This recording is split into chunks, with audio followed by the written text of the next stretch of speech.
हर तरीके से समझाने की कोशिश की। पंडित जी का नाम लिया, पंडित जी की प्रिडिक्शन को बढ़ा चढ़ा के ट्विस्ट करके बताया, हर एंगल से बोला कि ये शादी हम दोनों के लिए सही नहीं है। फिर भी हम दोनों के पेरेंट्स समझने को तैयार ही नहीं है। उन्हें लगता है कि स्वामी जी ने मना नहीं किया है, सिर्फ कुछ डाउट्स रेज किए, और अगर सही मुहूर्त निकलेगा ना तो सब सही हो जाएगा, सब सॉल्व हो जाएगा। मुझे कुछ समझ ही नहीं रहा है। शादी की डेट पास आ रही है, हम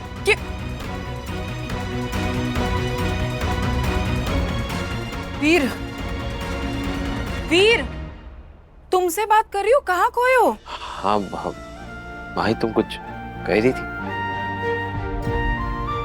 सीरियसली वीर, मैं इतने टेंशन में हूँ, इतने देर से तुमसे बात कर रही हूँ, ये सोच रही हूँ कि ये शादी कैसे रोकी जा सकती हूँ, सोच सोच के पागल हुए जा रही हूँ, और तुम हो कि मेरी सुन तक नहीं रहे हो।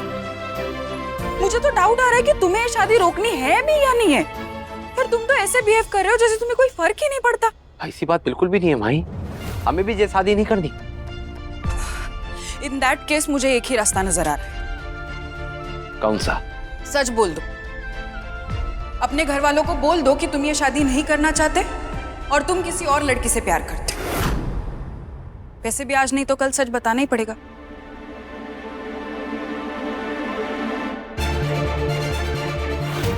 अगर तुम में इतनी भी हिम्मत नहीं है ना वीर, तो तुम्हें प्यार करने का कोई हक नहीं है। I'm done या मैं सब और नहीं कर सकती।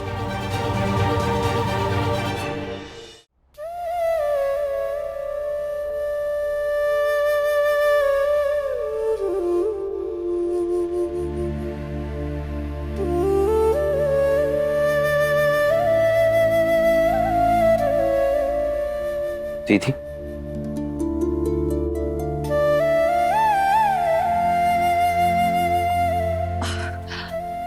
अरे वीर, तुम क्या बात है दूल्हे राजा।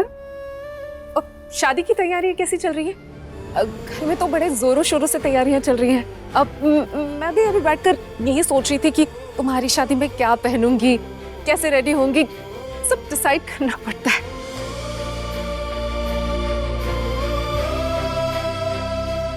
आइए बैठिए, बैठिए।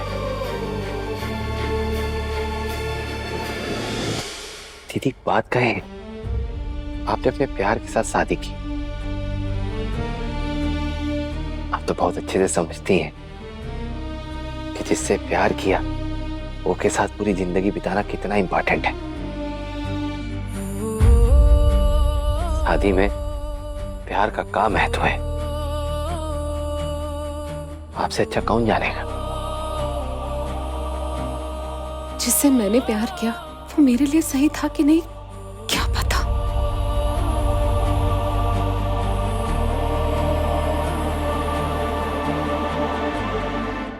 वीर,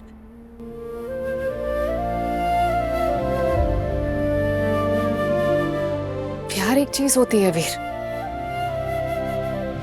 पर लाइफ में ना प्रैक्टिकल होना बहुत जरूरी है। शायद मैंने थोड़ी जल्दबाजी कर दी। नहीं, मैं ऐसे नहीं कह रही हूँ कि मैंने कोई गलती की है, पर हाँ, मैंने मम्मा पापा के अगेंस्ट जाकर शादी की, और उस समय ऐसा लगा जैसे कि मैंने जो भी किया ना वो बिल्कुल सही किया। पर वीर, जब आपके माँ बाप आपके लिए लाइफ पार्टनर चूज करते हैं ना, तो वो सारी चीजें जांच परख कर करते हैं। उनके अनुभव वाली नजर परख लेती है सामने वाले को। उनकी चॉइस अलग हो सकती है, पर गलत नहीं हो सकती। दीदी, पर मैंने तो उन्हें मौका ही नहीं दिया, सब कुछ खुद ही डिसाइड कर लिया। और शायद इसलिए आज उस बात का असर मेरी जिंदगी पे भी पड़ रहा है। नहीं, मैं ये नहीं कह रही कि मैंने कुछ गलत किया। I have no regrets। पर हाँ, कभी कभी ऐसा जरूर लगता है कि मैंने थोड़ी जल्दबाजी कर दी।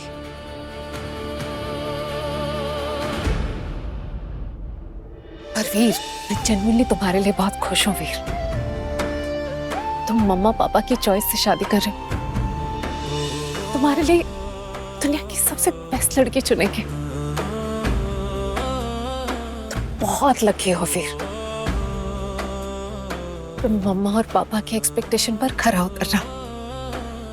तुम्हारी शादी ऐसी जगह हो रही है जिससे दो परिवार जुड़ेंगे और रिश्ता आगे जाएगा।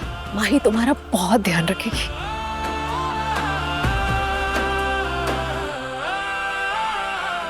वीर, तुम मम्मा पापा को नाराज मत करना। उनका दिल तोड़कर उनकी बद्दुआ मत लेना, क्योंकि कोई भी लड़का लड़की अपने माँ बाप का दिल दुखाकर खुश नहीं रह सकते।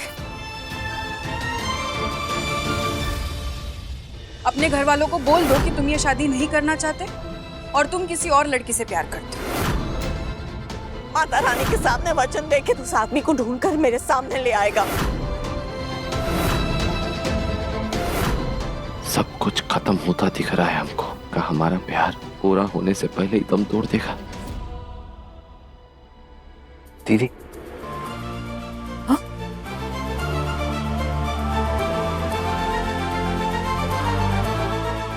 हम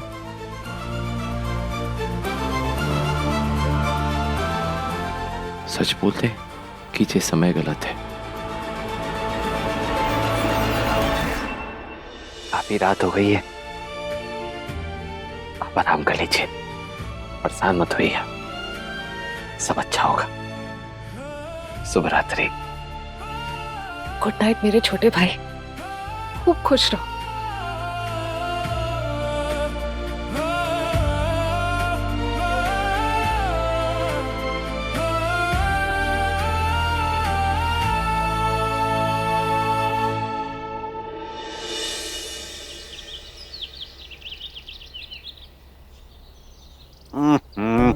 रेवती, हाँ? ये सब फीका सा नाश्ता क्यों बनाया? ऐश्वर्या तो चली गई है ना, तो फिर ऐसे ये डाइट वाला नाश्ता क्यों बनाया? ये बिल्कुल स्वाद नहीं है। देख, ऐश्वर्या इस घर की बहू है, पीठ पीछे भी तमीज से बोला करो। मैंने क्या कह दिया ऐसा? और सब लोग ना मुझे ही सुनाओ। अरे वो किस कारण गई है, किसे पता? ये आजकल ना किसी को कुछ पता नहीं चलता। आप ये टिफिन लीजिए और जाइए, देर हो जाएगी आपको। लीजिए, निकलिए।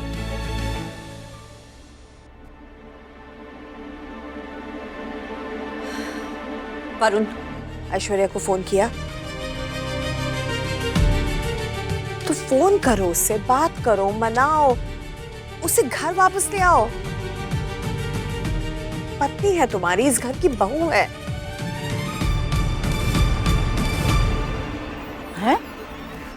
चोर की दाढ़ी में तिनका, जरूर इसी ने कोई हरकत की होगी है जो ऐश्वर्या घर छोड़ के गई है नाराजगी के साथ।